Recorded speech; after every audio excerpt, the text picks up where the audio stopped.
I have read it, but the Necromantic Ritual book, written by a practitioner. I won't quote it, but I will tell you that it tells, and again, there's a number of other books written by funeral directors. Now listen to this, Joan Doug. Funeral directors. They know about sex with the dead more than anybody, because a lot of the folks within that structure have fallen to this practice.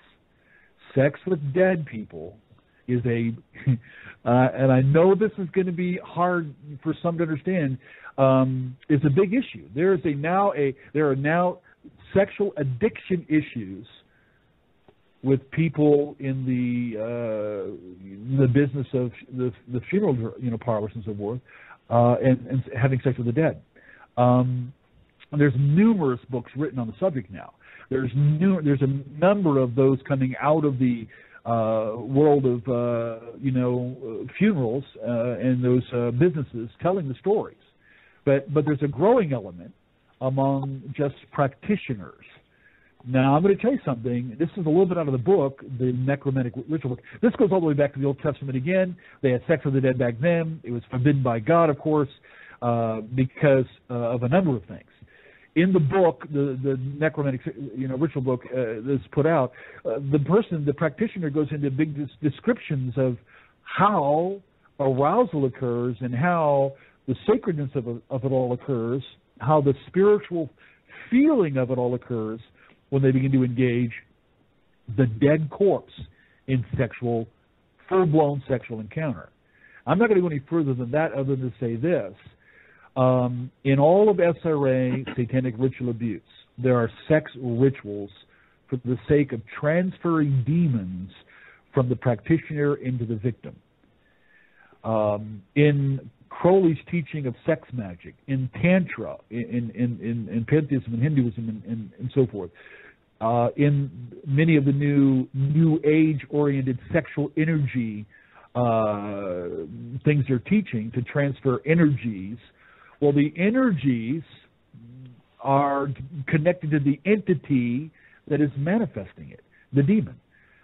There is real dark powers in the context of, because again, the demons, this comes from the practitioners primarily. The demons cling to perverted sexual, that's why even in the killing, there's always a sexual component to raise the sexual energies so the demons can come and house themselves in that. They are predatory on that. Demons know how to rape. There is such thing as incubus, succubus. Sleep paralysis involves demons coming in to visit people. What nobody's telling is what everybody's really experiencing is the demon doesn't want to just come in and paralyze them. He's paralyzing them, number one, to eventually get them engaged sexually, so they can the demon can have a deeper, clutch into the person, and number two, to draw them out of their body and then really have a level of possession. So that's a worldwide phenomenon right now. So the old stories of incubus succubus are by the tens of thousands worldwide. Demons look for perverted oriented sexual engagement. They lead humans into the addiction of it. Sex with the dead is a major part of a cult-oriented.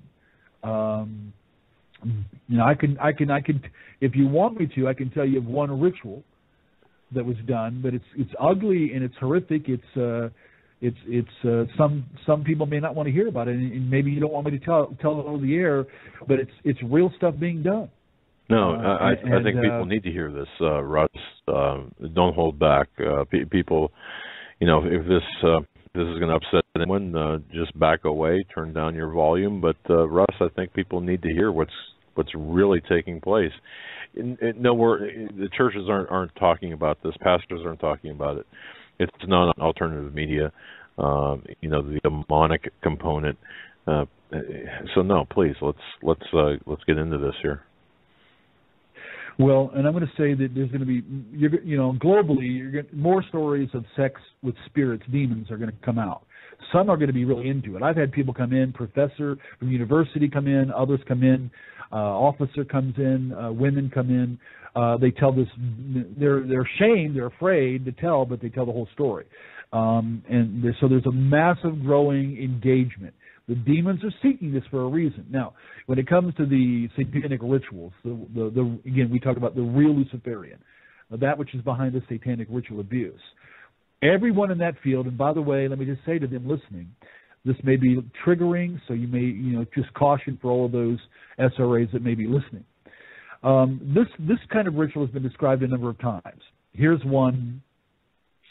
And this is just one of the many, many, many stories over the years that's been told.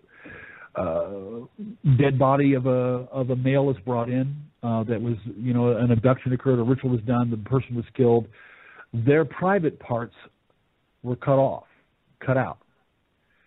They were sewn onto a female living person, and a sex ritual occurred during, a whole. I don't feel permitted to go any further than say that much of the whole thing. I'm just going to tell you that's how perverted, that's how demented. This is what the demons are dirty, Dr. Joe. They're dirty. They're perverted. That's their nature. And if they could pervert humanity and addict humanity and give supernatural feelings in that perverted addiction, they will. Serial rapist murderers that are out, Ted Bundy, John Wayne Gacy, Jeffrey Dahmer, all of them were multiples. Jeffrey Dahmer, that's the only one I know for sure, was deeply satanically versed, which didn't come out anywhere in law enforcement. But that kind of ritual, and any SRA that's listening, I don't want to trigger anybody, but I know they can write you, they can tell you. I don't care if they come from Canada, Germany, Australia, United States, your city. They can tell you what I just said is something they've experienced all of their life from childhood up. They've seen every kind of perverted sexual animals and humans, demons and humans. They can express every ounce of what it was like, and the biblical picture again with more demonic presence, coming. That means that more engagement, and I think there's a connection between this and their goal of the recreation and the bringing back of Nephilim. And there is no Nephilim without demon, fallen angels, and human interaction. And so I think it has a connection to that too. That's an interesting point you raised there. The Nephilim, the fallen ones, and the hybrid.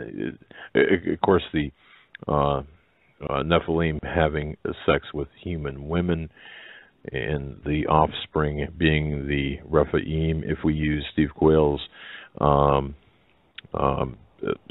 lexicon of regarding this issue, you've got your Nephilim, the fallen angels, mating with human women.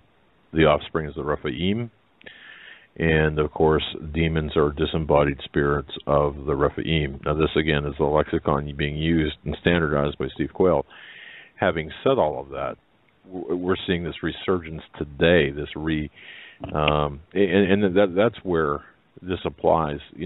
People will often write us and say, "Why are you focusing with everything going on? Why are you focusing this particular show or that show on, the Nephilim or this type of thing?" But it's relevant, isn't it? I mean, what we're seeing here is really this resurrection of these old ancient rites and rituals from antiquity. Sure. Well, let me say, first of all, thank God for Steve being the pioneer and the one cutting-edge person that years before anybody else was bringing it all out. He's taken a lot of hits for it, and yet he's correct. I mean, the issue of the rise of the Nephilim, there's nothing in all of biblical literature that says it won't happen again.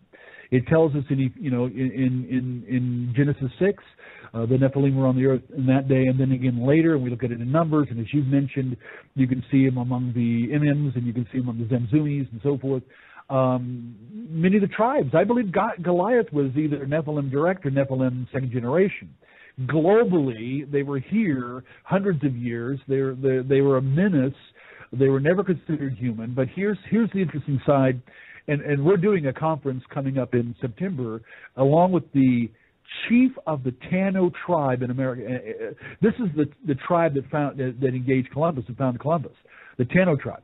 So the chief is coming as a powerful born-again believer in Christ to talk about the native Indian American experience of battling the giants, fighting the giants. He's got a book out called The Old Ones. He's coming to this conference to bring a whole other picture into, hey, this is not only real, they're the ones that are behind the mounds. The Nephilim were behind in America behind the mounds. It was a global phenomenon. That's why the flood had to be global, because God needed to wipe the menace of this out. Now, here's the other side of the story. Why do we need to talk about it? Why do we need to have it out there? Well, because, number one, it's a biblical revelation. It's part of Scripture. It's a huge part because it's part of the reason for the flood. It's part of the primary reasons for the battles of Israel in occult-oriented, baby-sacrificing, blood ritual nations around them. The Moabites, the Philistines, they understood this. That's what they were a part of. But here's the other side of the story. I believe that we can track back just simply 60, 70 years, and you have Aleister Crowley seeking hybrid demon-human offspring. You have Jack Parsons in Mojave Desert, the rocket scientist seeking the Babylon working. He's seeking a demon-human hybrid. You have among all New Agers worldwide, they believe that there's something going on to the creation of, having sex with fallen angels to create a star child and to create a new hybrid humanity. You have the whole alien, deception in the air and the abduction scenarios, the creation of hybrid beings. You have modern-day satanic ritual abuse, and I'm still saying 40 million worldwide, but that all goes back to Nazi Germany and Lebensborn and a reality in history. The reality was they wanted a master race to be the troops that would enforce a worldwide 1,000-year reign. That's real history, but not enough have gone into the details of Lebensborn, the secret birthing centers, where they spiritually selected the people to do what? To backbreed to the ancient Aryan. The ancient Aryan were Nephilim. They were God-men. They were hybrids. So the entire Hitler agenda to backbreed Germans who could prove some level of German descent, backbreed them so that they could create the master race. That wasn't a master race of humans. It was going to be a master race of God-men. And something spiritually, Satan, demons, were guiding them to seek the recreation of Nephilim. Doug and Joe, worldwide, satanic ritual abuse shouldn't be called satanic. Even though it involves satanic ritual abuse, the agenda of 40 million is to bring back charged Nephilim blood, Nephilim DNA, to try, whether they've done it or not, to try to recreate Nephilim. Now, go forward. I believe the Antichrist is a hybrid. I believe the false prophet is a hybrid. They're called Therion in the book of Revelation. God specifically named them that throughout the book, but specifically in Revelation 13. He's called Therion or Therion. That word, whether you look in biblical Koine Greek, take it to the Greek Septuagint, it means a violent, bestial, non-human but human. It's a description of their very nature, and I believe the Antichrist is a hybrid. Direct Satan to chosen fallen female to counterfeit the actual incarnation. The Antichrist is not somebody that becomes demon-possessed. He is selectively designed to be born in a counterfeit to the incarnation of Jesus Christ himself. That's my opinion. That's my belief based on the biblical revelation that everything Satan does, everything he does to the detail, is in counterfeit to what God has done, is doing, or will do. So the Antichrist, I believe, is a hybrid. If you want to say Nephilim, probably the ultimate Nephilim. He is Homo Satanas. He is literally Satan in human skin.